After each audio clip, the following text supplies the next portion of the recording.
Welcome back to the Motivated Mindset. We all love to help, don't we? It's in our nature. There's nothing more rewarding than lifting someone up when they're down, extending a hand to those in need, or being the reason someone smiles again. But let me tell you this, not everyone is worth your help.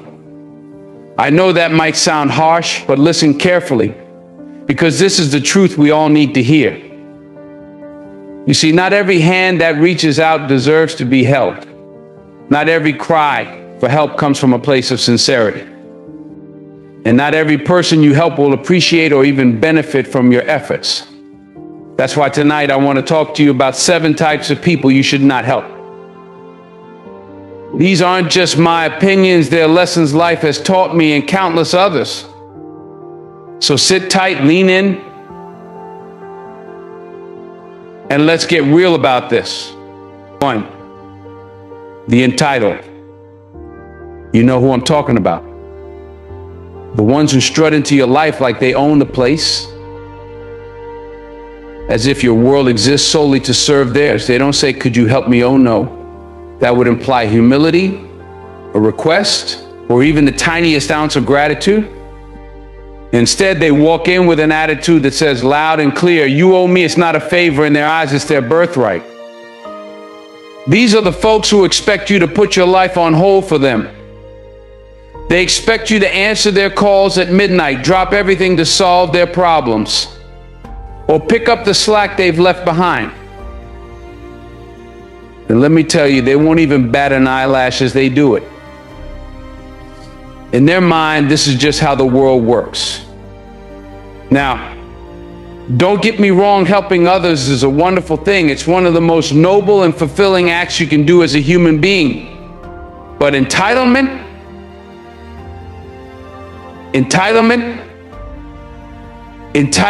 is a different beast entirely. It's not just arrogance, it's a poison. It's a slow, insidious poison that spreads with every act of kindness you give to the wrong person. Because when you help someone who feels entitled, you're not lifting them up. No, you're enabling them.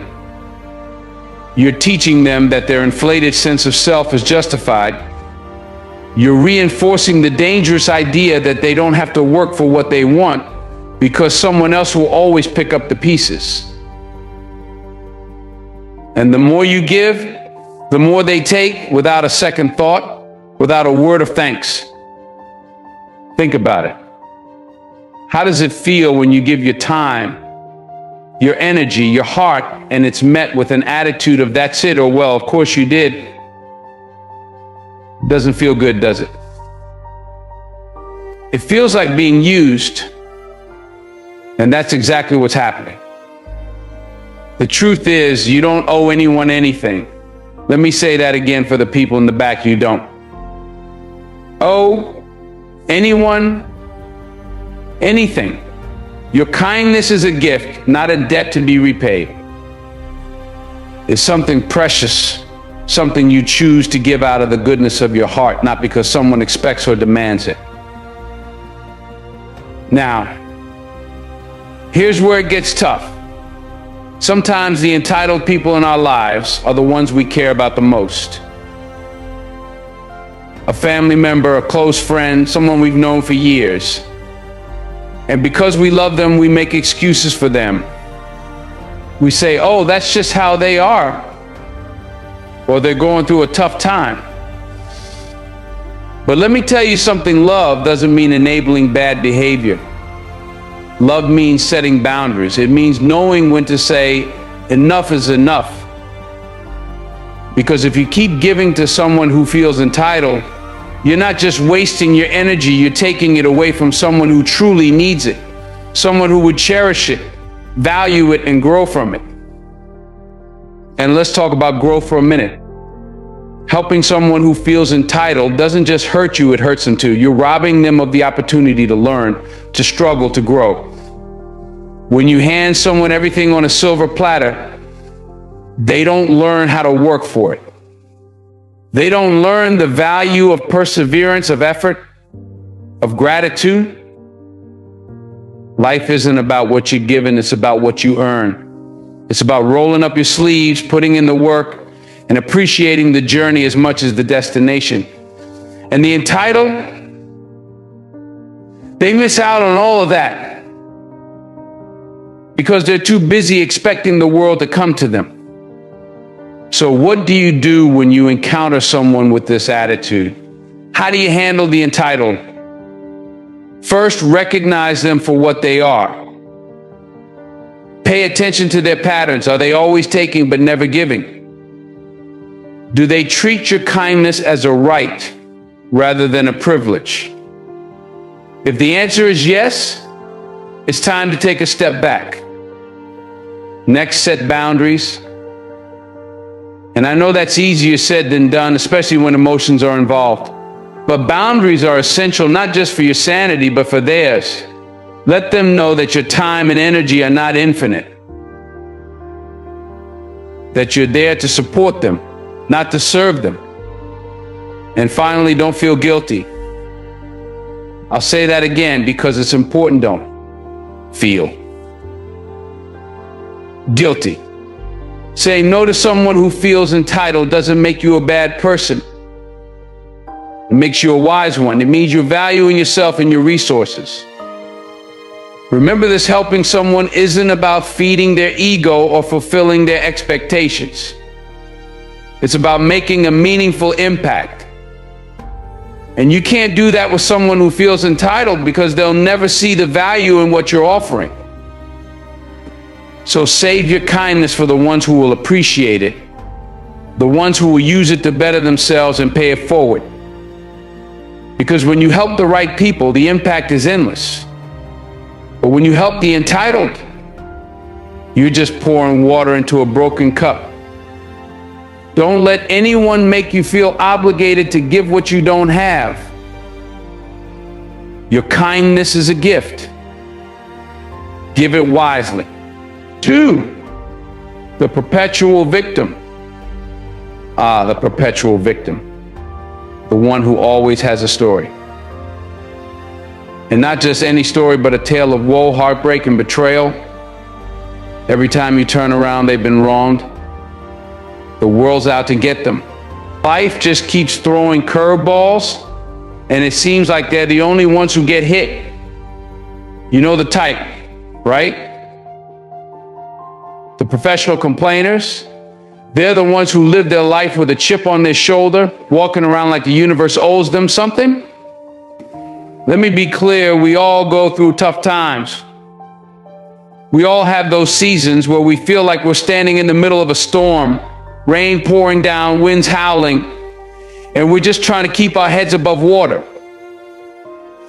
But there's a difference between a moment of struggle and a way of life. A big difference. Because the perpetual victim doesn't just have bad days, their entire existence is one long sob story. Every conversation they have, every interaction is the same. Oh, woe is me, why does this always happen to me? Now, don't get me wrong, I'm not saying you should just turn your back on someone who's going through a rough patch. Absolutely not. We all need help sometimes. And if you see someone who's genuinely struggling, who's really trying to climb out of their hole, but just needs a hand to pull them up, you be that hand. You step in, you offer support.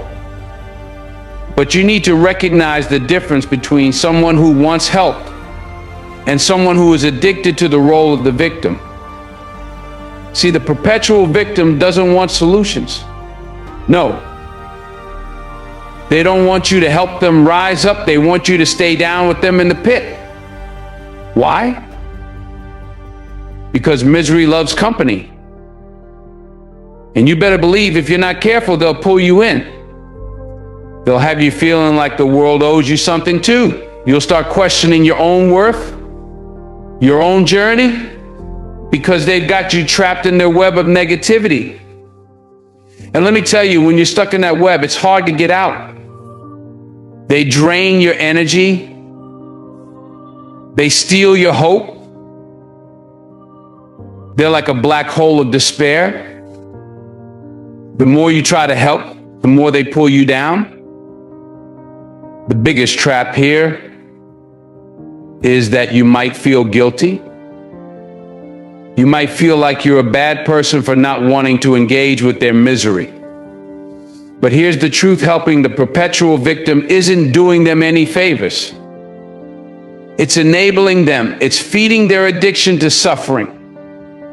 They're not looking for a way out. They're looking for a co-conspirator in their pain. They don't want to climb out of the hole. They just want someone to stand there with them, wallowing in the darkness. But let me ask you this: how many times can you give your energy to someone who refuses to take responsibility for their life? How many times can you offer a hand to someone who pulls away because they're comfortable in the chaos? The sad truth is, the perpetual victim doesn't change until they decide they want to. You can't fix someone who doesn't want to be fixed. You can't save someone who's not willing to save themselves. And there's a point where your well-meaning desire to help becomes part of the problem. So what do? You love them from a distance. You recognize their pain, but you don't let it consume you. You offer help where it can make a real difference, but don't let it become your burden. Don't let them drag you into their pit. Help those who are willing to help themselves. Offer a hand to those who want to climb, to those who are looking for a way out, not just someone to hold on to while they stay stuck. At the end of the day, your energy is precious. Your time is valuable. Don't waste it on someone who isn't ready to change. There are people out there who are waiting for you to invest in them, people who will rise because you help them. That's where your focus should be. That's where your effort should go. Help those who are ready to take control of their lives. And to the perpetual victim, well, they'll figure it out or they won't. But either way, don't let their story become yours. Be the manipulator. Now, this one's tricky, folks. The manipulator is a real master of disguise. They'll wear a mask, a smile,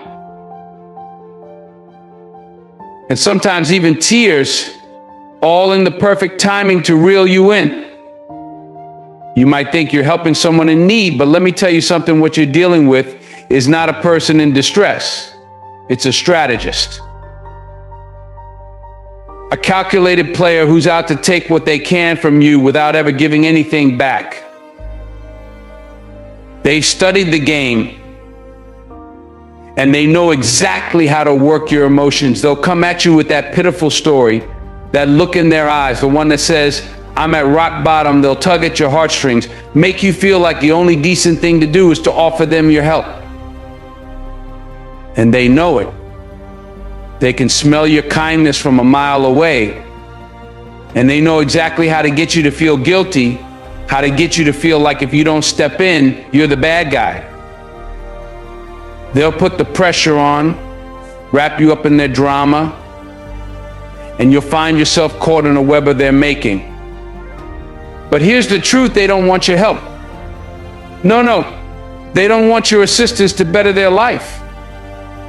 They don't want your guidance to make things right. What they want, what they've always wanted, is your resources. Your time, your energy, your money, everything you have to give. They want it all. And once they've drained you dry, once you've given all that you've got, they'll move on to the next person and do it all over again, leaving you feeling empty, exhausted, and a little bit foolish. You see, manipulators aren't interested in solutions. They don't want to fix their problems. What they want is the constant validation that you're the one who's responsible for taking care of them. They want you to feel like their survival is directly tied to your actions. And the sad part? Many of us fall for it. Why? Because we're good-hearted people. We're not trying to play anyone. We just see someone in need and step up. Because that's what we've been taught to do. But that's exactly how they work. They know they can use your goodness against you. But let me tell you this, you have to be wiser than that. You've got to develop the ability to see through the act. Because make no mistake, it's an act. They've got their performance down to an art, and they'll play it like a pro every single time. They'll make you feel like you're the one who owes them something. And when you start to feel that way, that's when they've got you right where they want you. So here's what I'm telling you, don't be fooled. You've got to recognize the difference between genuine need and calculated manipulation. The manipulator's goal is never growth, it's dependency. They don't want to learn how to stand on their own 2 feet. They want you to carry them while they sit back and watch. And it's not just about the money or the time, it's the energy you give. Your mental and emotional resources, your spirit, your peace of mind, those are some of the most valuable things you've got. Don't give them to someone who's playing a game with your soul. You've got to set boundaries, and you've got to do it with clarity. When you start recognizing these manipulative behaviors, you don't need to apologize. You don't need to feel bad about protecting your peace and your well-being. When a person shows you who they are, believe them. When they show you that they're not looking for real help, that they're just trying to use you as a crutch so they don't have to do the work themselves, you've got to step back. It might hurt. It might sting because in your heart you want to believe that everyone's just trying to get by. But here's the thing, helping the wrong people doesn't help them. It just helps them stay where they are, stuck in their manipulation while you get worn out. You've got to be selective with your resources. Your time is limited. Your energy is finite. And your kindness is precious. Don't squander it on someone who's playing you. You don't owe them anything. You don't owe anyone your life force. And if you give too much to someone who's not genuine, you'll end up with nothing left for yourself or for the people who truly need you. So to all the manipulators out there, take note, we see you. We see your game. And we're not playing anymore. We know that you don't want help, you want a free ride. But we've got bigger things to do than cater to your selfish schemes. To the rest of us, be wise. Don't let anyone use your goodness against you. Protect your resources and know that sometimes the most loving thing you can do for someone is to let them figure it out on their own. Your help is not a given, it's a gift. Use it wisely. For the lazy. Let me tell you something that's tough to hear, but it's the truth. Some people are just lazy. And I'm not talking about the kind of person who's been knocked down and needs a hand to help them get back up. No, I'm talking about the person who's sitting in the same spot. Not because they can't move, but because they won't. They've got no ambition to rise. They're comfortable in their comfort zone, too comfortable. In fact, and the worst part, they'll let you carry them, let you push them, let you do all the heavy lifting, and then act like it's nothing. I know, we all want to believe that if we lend a hand, they'll stand up on their own 2 feet. We all want to think that just one more act of kindness, one more push will finally ignite that spark in them. But I'm here to tell you this, not everyone wants to stand. Some people are content sitting down while you do the work for them. They'll let you climb that mountain, and when you reach the top, they'll still be sitting at the bottom, looking up, expecting you to come down and hand them a victory they never earned. You ever try helping a lazy person? It's like pouring water into a bucket with a hole in it. No matter how much you give, it's never enough. You pour and you pour, and every time you think you filled them up, it leaks right out. They keep asking for more, but they never do a damn thing to fix the hole. And so the cycle continues. The more you give, the more they take, and in the end, no one wins. Not you, not them. It's frustrating, isn't it? You want to help, you want to see them succeed, but they're not willing to do their part. It's like trying to run a race with someone who refuses to move their legs. You can't carry them to the finish line, and if you do, what have you really accomplished?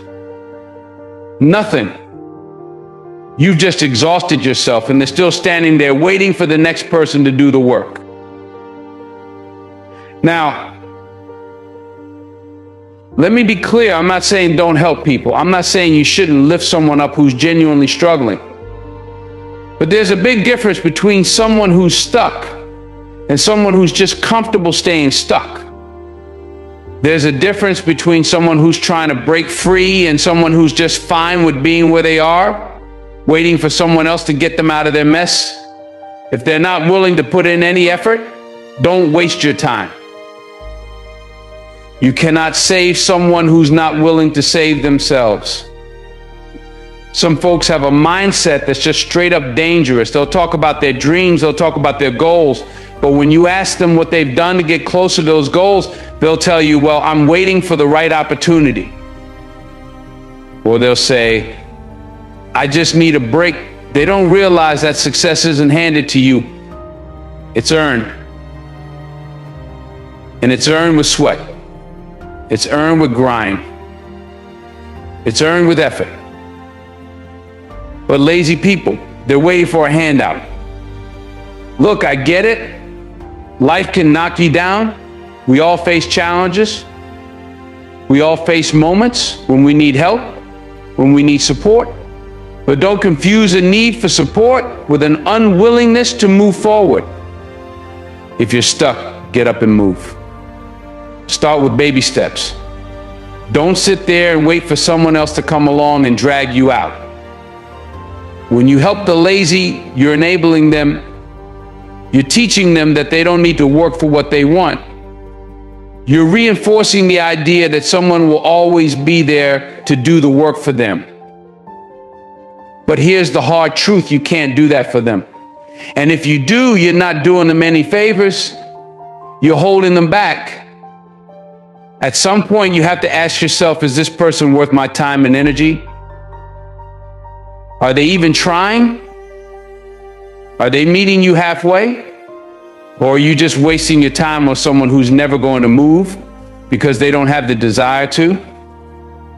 In the end, it's not your job to save people who won't save themselves. Help those who are willing to meet you halfway, who are willing to take those first few steps. But if someone's just sitting there watching me put in all the work while they do nothing, you've got to walk away. You can't carry everyone, and you shouldn't. Because if they won't get up for themselves, no one can do it for them. 5, be ungrateful for gratitude. Now that's a word that carries weight. It's not just a polite response, it's a powerful force that can transform any ordinary act of kindness into something profound. When you help someone and they show gratitude, it creates a bond. It lifts you both up.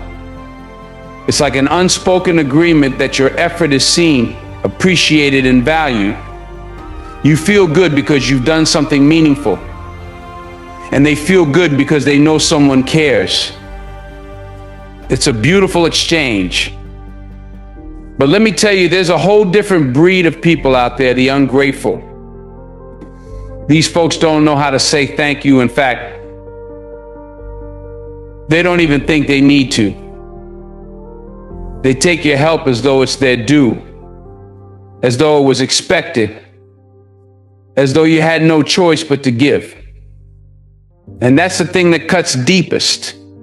When you pour your energy, your time, and your resources into helping someone, you expect some form of acknowledgement. A simple thank you goes a long way. But when you don't get it, when they act like your effort was no big deal, it feels like a slap in the face. But it doesn't stop there. Oh no, it gets worse. Some of them, those ungrateful souls, have the nerve to criticize what you did for them. You extend a hand, you go above and beyond, and what do? They don't say thank you. They don't even acknowledge your effort. Instead, they point out what you could have done better. They find faults. They act like they deserve more. And that, my friends, is one of the most demoralizing things you will ever experience. You've given your best, and instead of receiving appreciation, you're left with resentment, hurt, and disappointment. Let me be clear about something. Helping an ungrateful person doesn't just drain your energy, it drains your spirit. It leaves you questioning why you even bothered. And the worst part, they rarely change. If they don't show appreciation the first time, trust me, they won't the next time either. It's like trying to fill a well that has no bottom. No matter how much you give, it will never be enough. They'll take and take and take and take, and you'll never see the return. And eventually, it leaves you feeling used, unappreciated, and honestly resentful of your own kindness. But here's the hard truth: you can't change them. You can't force someone to have gratitude.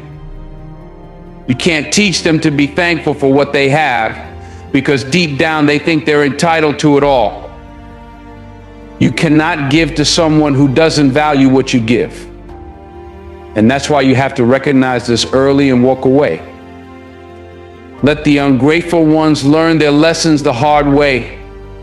Let them realize that not everyone will be there to bail them out. Let them experience what it's like when no one's around to lend a hand, to show up when they need it, or to give what they take for granted. Maybe, just maybe, when they're standing there with nothing but their own empty hands, they'll understand the value of kindness. But don't you wait around for that moment. Don't let your peace, your energy, your goodness be held hostage by someone who doesn't appreciate what you bring to the table. So I'm telling you this: save your kindness. Save it for those who will cherish it. Save it for those who will look you in the eye and say thank you with the kind of sincerity that reminds you why you give. Don't waste your time on the ungrateful. They'll never change, and they'll never give you what you truly need: respect, appreciation, and gratitude. Give to those who will appreciate it. And when the ungrateful come knocking, remember this: your value isn't in what you give, but in knowing when to stop giving to those who will never recognize the gift. 6, the envious. Envy, man, it's a dangerous thing. People often mistake envy for jealousy, but trust me, they are not the same. Jealousy might sting for a moment, but envy cuts deep, and it doesn't just linger, it breeds resentment. See, when someone's envious of you, they ain't just wishing they had what you have. Nah, it's deeper than that. They resent the fact that you have it and they don't. They look at your success, your achievements, your joy, and it eats away at them like acid. Now, I'm not telling you to walk around feeling sorry for these people.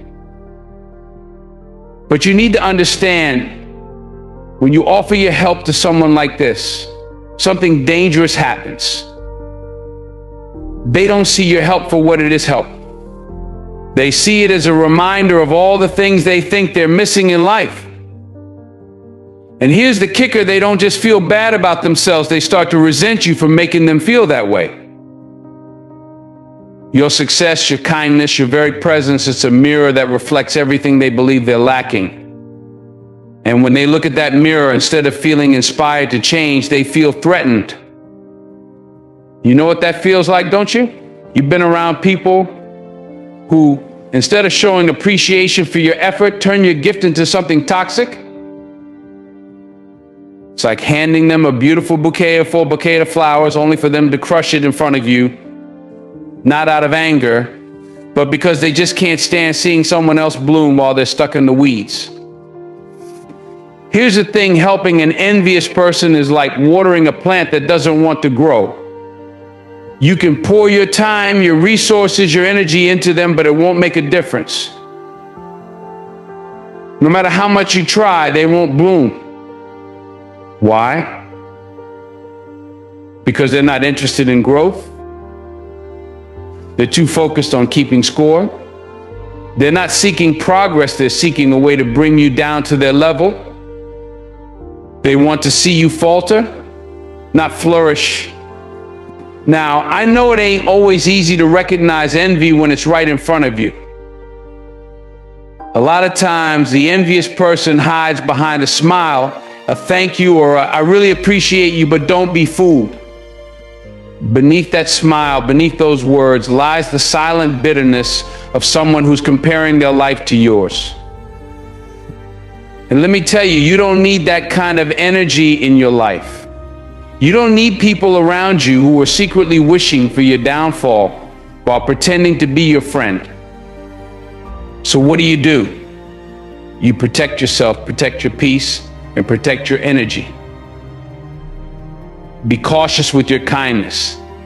Be discerning about where you pour your heart and soul. Helping an envious person isn't just exhausting, it's draining. They'll suck you dry without ever giving anything back. You think you're helping them rise, but instead you're just fueling their inner turmoil. And before you know it, you'll be left feeling empty, burned out, and wondering why you even bothered. Don't get me wrong, helping people is what we do. But there's a fine line between helping and enabling, between lifting someone up and letting them use you as a stepping stone for their own bitterness. The best thing you can do for an envious person is not feed their fire. It's to let them face their own demons, let them deal with their own insecurities, and let them find their own way to rise. Because when you enable envy, all you're doing is feeding their resentment, not their growth. So let this be a reminder of your success. Your blessings, your kindness are your light. You don't owe it to anyone to dim that light for the sake of someone else's ego. Protect your peace, guard your energy, and don't waste your time watering a plant that refuses to grow. Keep shining, because your light is meant to illuminate the path, not to be put out by the shadows of envy. 7, the habitual taker. Now, let me tell you about the habitual takers. You know the ones I'm talking about. They show up at your door with a smile, but you already know what's coming next. Hey, can I borrow some money, or can you help me out with this? It's always something, isn't it? Always a need, always a request. And they always come with their hands out, but when it's time for you to ask for a little help in return, guess what? They're nowhere to be found. They're not there when you need them. You give and give, but when the tables turn, they're gone. Poof. Vanished. They never seem to have the time, the energy, or the willingness to reciprocate, yet they always have a list of things they need you to fix. They'll take and take and take without even a second thought, and they'll leave you with nothing.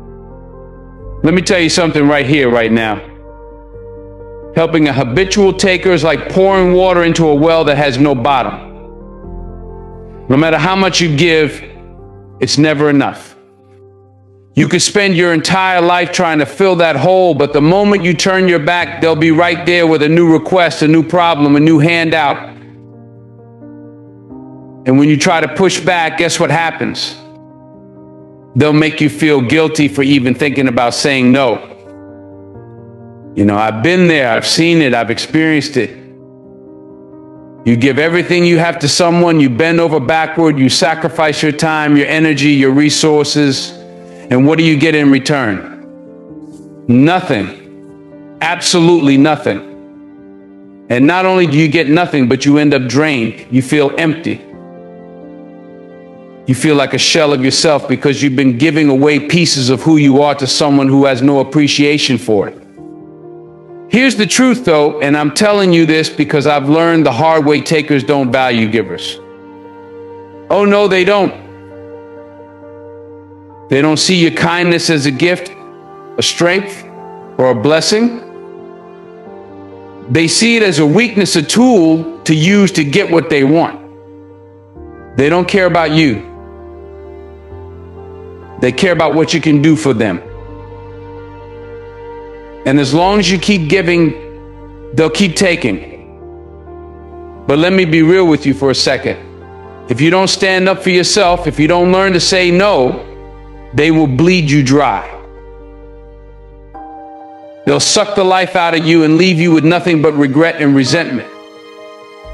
And the worst part? They'll keep coming back, thinking they can take even more. So here's what you need to do: draw the line. I'm serious. You have to put your foot down and say, no, I can't do it this time. You don't need to apologize for taking care of yourself. You don't owe anyone an explanation for protecting your time, your energy, and your peace. That's your gift to give, and you don't have to give it to anyone who doesn't deserve it. You're not obligated to keep feeding the bottomless pit of a habitual taker. Your time is precious. Your energy is valuable. And when you give it away to someone who doesn't appreciate it, you're robbing yourself of the opportunity to give to someone who does. Let me tell you something: you can't pour from an empty cup. If you're constantly pouring your energy, your time, your resources into someone who will never refill your cup, you'll run dry. And when you run dry, who's left to help you? No one. So take a step back, assess who you're giving your time and energy to, and make sure that you're giving it to people who will pour back into you. People who will lift you up just as much as you lift them. It's time to take back control. Stop letting people use you like an ATM, a free therapist, or a one-stop shop for their problems. Draw the line. Say no when you need to. And protect what's yours, because your time and your energy are way too valuable to be spent on someone who only sees you as a resource.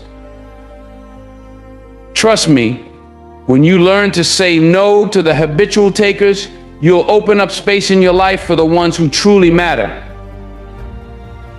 You'll have more energy for the relationships that give back, more time for the things that bring you joy, and more peace in your heart, knowing that you're not being drained by people who will never appreciate you. So let's stop giving to people who only take. Let's draw those boundaries and take care of ourselves first. Because when you're full, when you're strong, when you're whole, you can help in a way that actually makes a difference. But when you're empty, you can't give anything of value to anyone, not even yourself. Remember, you are not a bottomless pit. You are not an endless well. You are a person with limits, and those limits deserve to be respected. So say it with me now: enough is enough. Now, I know this might sound harsh.